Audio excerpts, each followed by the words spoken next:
Hello everyone, welcome to the Sawan PG's Academy, the Learn with the Confidence. आपण जी question bank solve करीत आहोत त्यामधला rotational dynamics आणि current electricity मी upload केले. बाकीचे पण चॅप्टर मी लवकरच अपलोड करेन. आज आपण number 11 that is magnetic material या चॅप्टरची क्वेश्चन बँक डिस्कस करणार आहोत. मुलांनो यामध्ये फिल इन द ब्लँक्स मध्ये काही fill in the 7 fill in the blanks आहेत, त्यानंतर VSA आहे 6 7 आणि त्यानंतर VSA 2 मार्क आहे. तर सर्वात मेन म्हणजे तुम्ही जर ती क्वेश्चन बँक वाचाल यामध्ये सर्वात जास्त गायरोमॅग्नेट रेशिओ, बोर मॅग्नेट्रॉन, त्यानंतर जे एक्सप्रेशन आहे that is magnetic orbital moment of electron that is EVR/2. तर ह्याच गोष्टी विचारल्या, म्हणजे त्याच तुम्हाला फिल इन द ब्लँक्स मध्ये विचारल्या, त्याच तुम्हाला वन सेंटेन्स मध्ये विचारल्या आणि त्याच तुम्हाला कशामध्ये विचारलं VSA 2 मार्क, 3 मार्क आणि 4 मार्क मध्ये सुद्धा तेच एक्सप्रेशन तुम्हाला विचारले. फक्त एवढं आहे की जर 1 मार्क मध्ये जर तुम्हाला डेफिनेशन विचारली असेल तर 2 मार्क साठी त्याचे SID विचारलाय, 3 मार्क साठी डायमेन्शन विचारलाय आणि 4 मार्क साठी पूर्ण डेरिव्हेशन विचारलाय. तर या टाइप मध्येच आहे, म्हणजे तुम्ही एक प्रश्नाचा जर चांगल्याने अभ्यास केला तर तो प्रश्न तुम्हाला व्यवस्थित लिहिता येईल. तर मुलांना आपण सुरुवात करू फिल इन द ब्लँक्स पासून. तर तुमच्यापाशी PDF असेलच किंवा PDF ची लिंक मी डिस्क्रिप्शन मध्ये दिली आहे किंवा आपल्या टेलिग्रामच्या चॅनलवर PDF अवेलेबल आहे, तर तिथून ते तुम्ही डाउनलोड करून घ्या. आता पहा, सर्वात पहिला आहे the magnetic susceptibility is given by. आता मॅग्नेटिक ससेप्टिबिलिटी मुलांनो हे डिनोट करतो आपण झायने. कशाने करतो? असं झायने. तर हे काय असते मुलांनो? ससेप्टिबिलिटी असते M/H, दॅट इज M/H. तर आपलं ऑप्शन जे आहे झा इक्वल टू M/H हे करेक्ट आहे. ऍक्च्युअल मध्ये magnetisation to the H means magnetic intensity, म्हणजे याचा रेशिओ असते मुलांनो आणि या रेशिओला म्हणतो आपण झाय, दॅट इज ससेप्टिबिलिटी. चला पहिलं समजलं मुलांनो. याचा आपल्याला समोर काम आहे, लक्षात ठेवा. 1 मार्क मध्ये हा प्रश्न विचारला. आता त्यानंतर आहे the relation between permeability and the magnetic susceptibility. आता परमेबिलिटी दॅट इज μr, यामध्ये रिलेशन काय आहे ससेप्टिबिलिटी सोबत? तर chi plus 1 equal to μr. μr equal to chi plus 1. किंवा आता जर तुम्हाला विचारलं झायचं काय रिलेशन राहील, तर झाय इक्वल टू राहील μr-1. हे समोर आहे आपल्याला, हे तुम्हाला समजलं. आन्सर हे बरोबर आहे. त्यानंतर पहा, if electrons of charge -e and mass me revolves around the nucleus of atom having orbital magnetic moment is m0, the angular momentum of a electron is. आता मुलांनो तुम्हाला माहित आहे that is magnetic orbital moment m0 काय असते मुलांनो? ते असते EVR/2 आणि तुम्हाला L सुद्धा माहित आहे दॅट इज अँगुलर मोमेंटम, किंवा याला मी Lच लिहितो, हे असते MEV. इथपर्यंत माहिती आहे तुम्हाला. आणि आपल्याला हे सुद्धा रिलेशन माहिती आहे that is M0 equal to, आपण याला जेव्हा सॉल्व करतो तेव्हा आपण लिहितो, म्हणजे M0/L0 जेव्हा करतो तेव्हा आपण याला लिहितो EVR/2 into MEVR.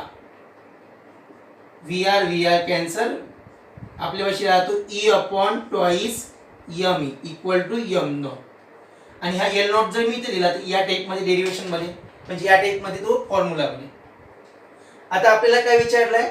M0/L, sorry आपल्याला विचारलंय orbital magnetic moment M0 and the angular momentum of electron किती रे, म्हणजे आपल्याला हा L पाहिजे, हा L0 पाहिजे आपल्याला. तर हे ट्वाइस ME इंटू M0 जाईल, twice ME into M0 upon काय मुलांनो E. सो जे आपलं ऑप्शन राहील ते हे बरोबर राहील, that is L equal to twice M0 आधी दिलेला आहे M0 ME/E. हे मुलांनो माहित असलं पाहिजे. हे ऑर्बिटल मॅग्नेटिक मोमेंट, हे अँगुलर मोमेंटम आहे. सरळ आपण हे याचा रेशिओ घेतला, आपल्याला L0 हवा होता म्हणून हे कॅन्सल झालं आणि या टाइप मध्ये स्टेप आली. So L0 equal to twice ME M0/E. त्यानंतर मुलांना विचारलंय if M0 and L denote the orbital angular moment with angular momentum of E, due to the orbital motion the gyromagnetic ratio. Gyromagnetic ratio काय असते मुलांनो, हा असते m not upon l, that is magnetic moment upon angular momentum चा जो ratio असतो त्याला आपण गायरोमॅग्नेटिक रेशिओ म्हणतो. काय म्हणतो त्याला? गायरोमॅग्नेटिक रेशिओ. लक्षात ठेवायचं आहे तुम्हाला. त्यानंतर पहा, 5th नंबर आहे तुम्हाला. The relative permeability of an iron is 5500, then magnetic susceptibility will be. आताच हे आपण फॉर्म्युला पहा, हा झाय आहे. तुम्हाला परमिएबिलिटी दिली आहे, दॅट इज 5500 आणि -1 इज इक्वल टू काय म्हणतो, झाय होईल. आता 5500 मायनस जर 1 केला तर किती राहील आन्सर?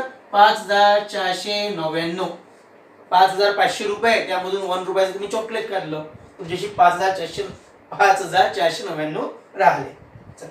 त्यानंतर पहा, दिलेलं आहे आपल्याला what magnetization of a bar magnet having the length 6 cm and area of cross section is 5 cm square. इथे तुम्हाला मॅग्नेटायझेशन नेट दिलं आहे 1. आता मॅग्नेटायझेशन म्हणजे काय होते मुलांनो? Magnetisation is ratio of net magnetic moment, that is आपण याला m नेट लिहितो upon volume. m net upon volume. m net काय असते? I × a असते. आता पहा, अपॉन व्हॉल्यूमला आपण असं सुद्धा लिहू शकतो. पहा, व्हॉल्यूम काय असते? L³ असते. किंवा आपण एरिया × L लिहू शकतो. एरिया म्हणजे L², L² × L, that is L³. हे तुम्ही 11th मध्ये डायमेन्शन मध्ये शिकले असाल, या टाइप मध्ये, किंवा 9वी 10वी मध्ये झालं असेल, 8वी 9वी मध्ये झालं असेल. एरिया, लेंथ, याला कसं लिहितो मी? व्हॉल्यूमला लिहितो A × L चा, सॉरी A × L लिहू आपण. आणि तुम्हाला m नेट दिलाय, म्हणजे I × A दिलाय, ते दिलाय आपल्याला m नेट दिलाय 1, दिलाय 1 अपॉन. आता एरिया किती आहे? तर एरिया आहे आपल्या जवळ, area of cross section is 5